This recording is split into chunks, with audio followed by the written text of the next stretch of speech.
You can feel it, can't you? That hollow space in your chest, an echo of a wound that refuses to heal. The words were said, or the deed was done, and the silence that followed is now a deafening roar in your quiet moments.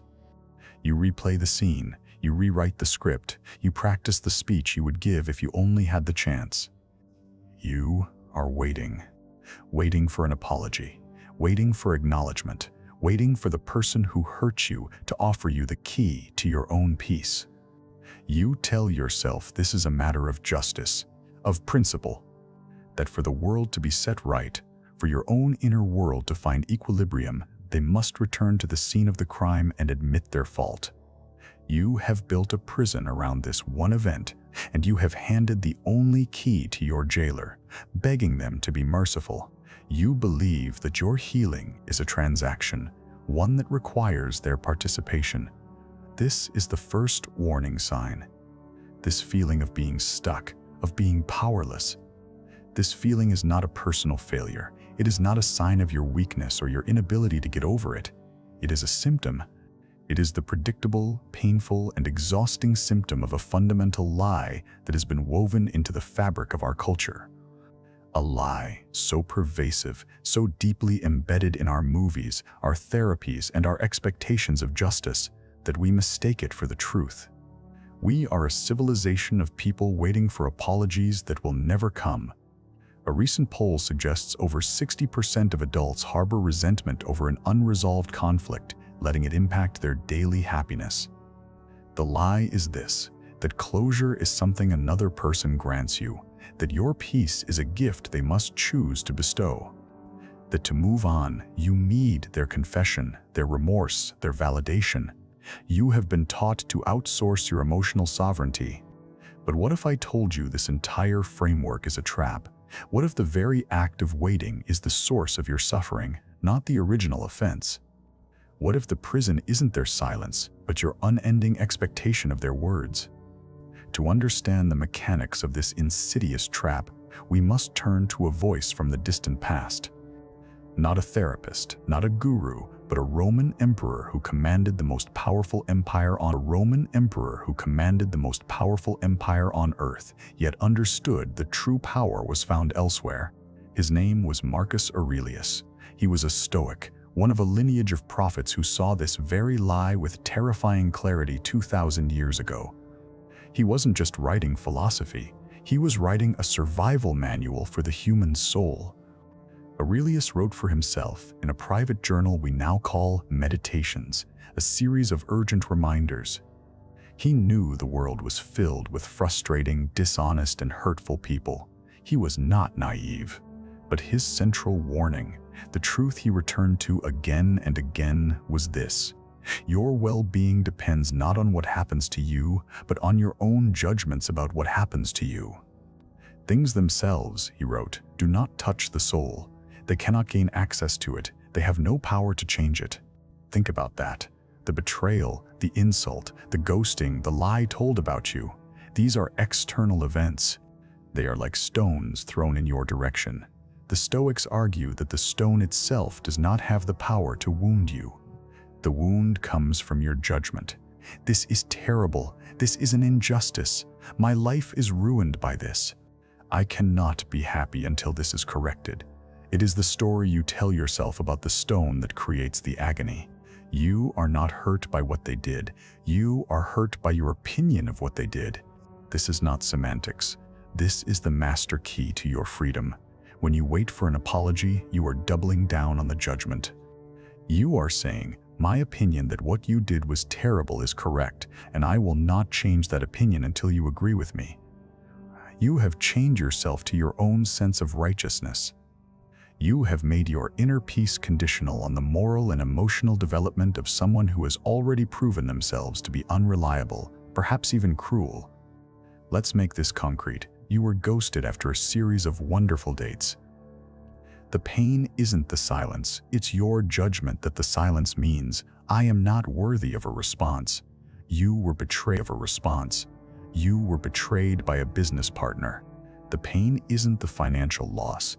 It's your judgment that, my trust was foolish and I am a failure. A family member insulted you at a holiday dinner.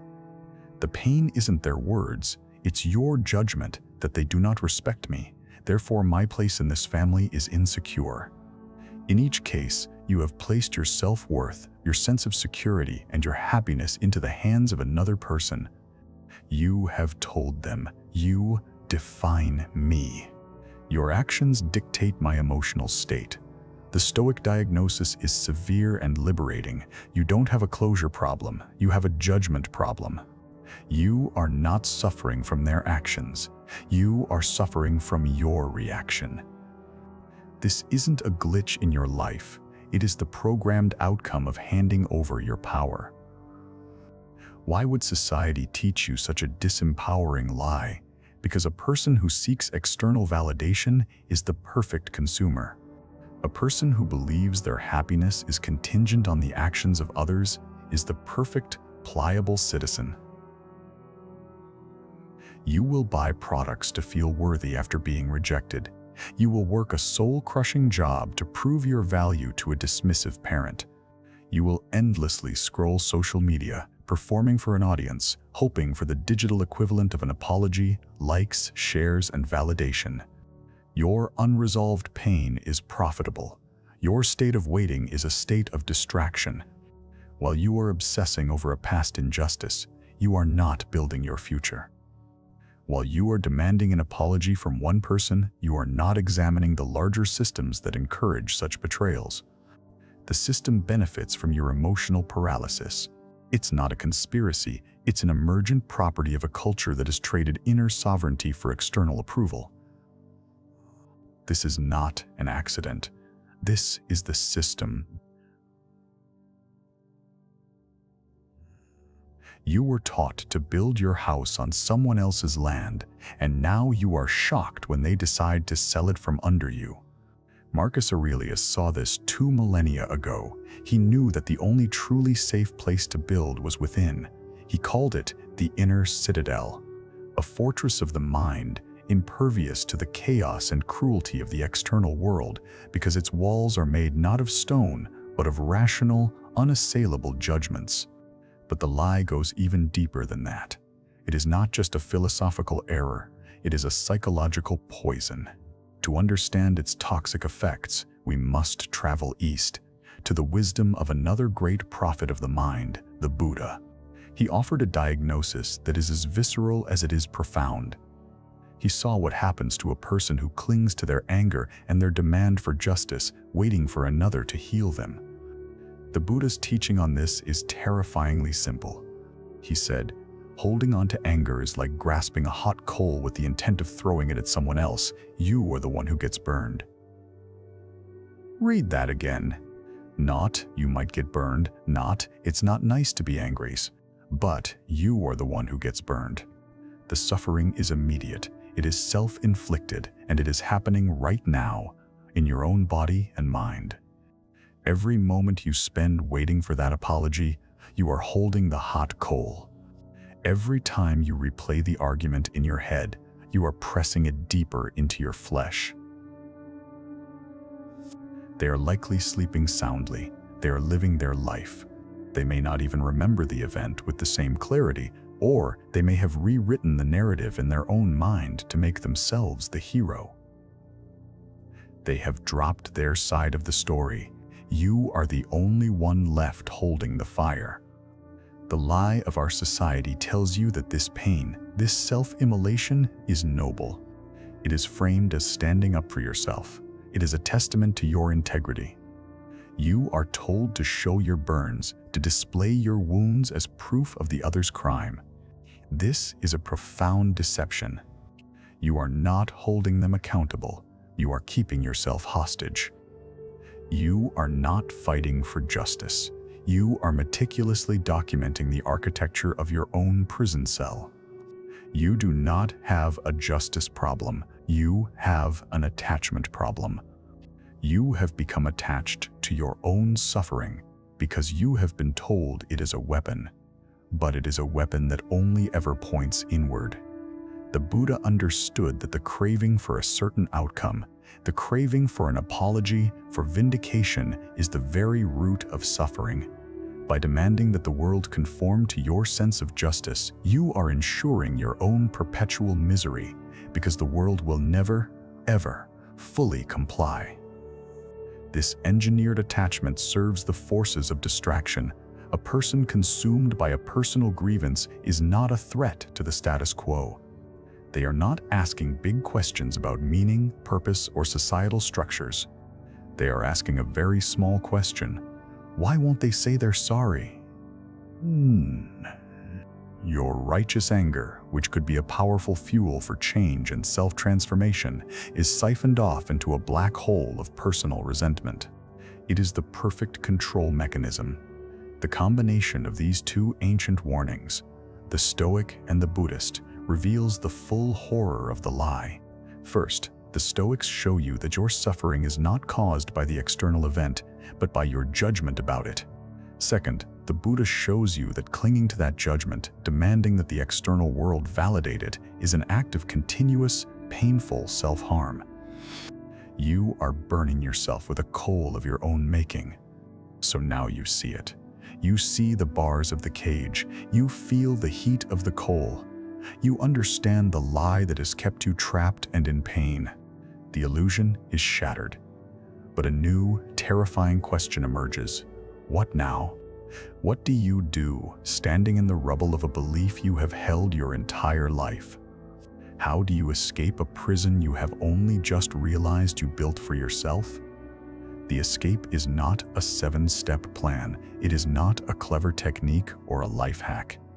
It is a revolution. It is a profound and radical shift in your understanding of power. The antidote to the lie is a concept we will call closure as a self-granted pardon. This is not about forgiving them. Let's be very clear about that. Forgiveness can be a beautiful thing, but it is not required for your freedom. Forgiveness still centers the other person. This is about you. A self-granted pardon is a unilateral declaration of your own liberation. Imagine a prisoner on death row waiting for a pardon from the governor. Every day is a torment of hope and despair. Their life is not their own. Now, imagine a prisoner who realizes that the governor is never coming, that the system is broken, and that the only path to freedom is an internal one. The pardon is a decision to stop participating in the execution. It is to pardon yourself from the sentence of waiting. You are pardoning yourself from the duty of carrying their crime. You are pardoning yourself from the exhausting work of maintaining your anger. You are pardoning yourself from the hope that they will develop a conscience. You are revoking their power to determine your emotional weather. It is a quiet, internal, and momentous act of rebellion. You are taking the key from their hand, walking over to your cell, and letting yourself out. You are dropping the hot coal, not because they deserve relief, but because your hand is burning. How do you perform this act? You do it by changing your focus. You shift your energy from them to you. Instead of asking, "Why did they do this to me?" you ask the Stoic question, "What judgment am I holding that is causing me this pain?" And more importantly, what virtues can I practice in response to this situation? Can I practice resilience, wisdom, courage, forbearance? You turn the wound into a training ground for your own character. You stop telling the story of their betrayal, and you start writing the story of your own recovery. The protagonist of your life story is no longer them, it is you. Their action becomes a minor plot point in the epic of your own becoming. It is the inciting incident that forced you to become your own hero. This is not a coping mechanism. This is the reclamation of your own narrative. You are taking back the pen. This is a profound act of power. The person who needs nothing from their offender is invincible. When you no longer need their apology, their recognition, or even their remorse, you are free. They have no hold over you. You can interact with them, if you must, with a calm detachment, the way a mountain interacts with the wind. The wind may blow, but the mountain remains. Their actions become irrelevant to your inner state of being. This self-granted pardon is the ultimate. It's not you, it's me. But it's not a cliché breakup line. It's a declaration of sovereignty. It is saying, my well-being is my responsibility, and I will no longer allow your past actions to dictate my present peace. Your role in my story is over, not because I forgive you, but because I have pardoned myself from you. This is the end of the lie. So here you stand at a crossroads. The path of the lie is well worn. It leads back to the waiting, to the resentment, to the endless replaying of the past. It offers the false comfort of victimhood and the slim, addictive hope that one day they will see the light and set you free. It is a path of slavery, paved with righteous anger and ending in bitter disappointment. You know this path. You have walked it long enough. Then there is the other path. It is less traveled. It is steep. It requires you to take full and terrifying responsibility for your own inner world. It demands that you abandon the satisfying story of your own grievance. It requires you to look at the person who hurt you, not with anger, but with a kind of profound and sorrowful indifference, recognizing that their character is their prison, not yours. This is the path of the sovereign soul. Let us be brutally honest. They may never apologize. They will likely go to their grave believing they were right, or simply not thinking of you at all. The universe will not deliver the justice you crave. The script will not be resolved. There will be no final scene where they break down in tears and beg for your forgiveness. To continue waiting for that scene is a form of madness. It is to choose the fantasy over your one real, precious life. The world will not save you. The system benefits from your slumber. The choice, as always, is yours. You can continue to be a supplicant in the court of your own life, begging for emotional scraps from those who have already proven their poverty of character. Or you can rise, declare your own pardon, and become the emperor of your own mind, the sole arbiter of your own peace. It is the choice between being a plaintiff and being a protagonist. This is not easy. It will feel like letting them win. Your ego will scream. The habits of a lifetime will pull you back toward the familiar pain of resentment. You will have to make this choice not once, but 1,000 times. Every time the memory surfaces, you will have to consciously choose the path of inner freedom over the path of external validation. You must train your mind as an athlete trains their body. Because what lies on the other side of this choice is not numbness or forgetting. It is life itself. It is the energy you have been pouring into that black hole, returned to you, ready to be invested in your purpose, your relationships, your joy. It is the freedom to wake up in the morning and not have your first thought be of them. It is the power to build your house on the bedrock of your own being, a house no storm can ever shake. The end of the lie is the beginning of your truth. The hurt was real. The injustice may have been staggering, but your continued suffering is a choice. The great Stoics and the Buddha did not offer these insights as mere intellectual curiosities. They offered them as urgent, life-saving instructions. They were a warning that the greatest threat to your soul is not what others do to you, but what you allow yourself to do to yourself in response. So stop waiting for their apology. Stop polishing the bars of your own cage. Stop holding the hot coal and wondering why your life is filled with the smell of burning flesh. Their story is over. Their story is over. It ended the moment they hurt you. Your story, the real story, the one about your liberation and your power and your unconquerable soul, is just beginning. The pardon was always yours to grant. Grant it now and be free.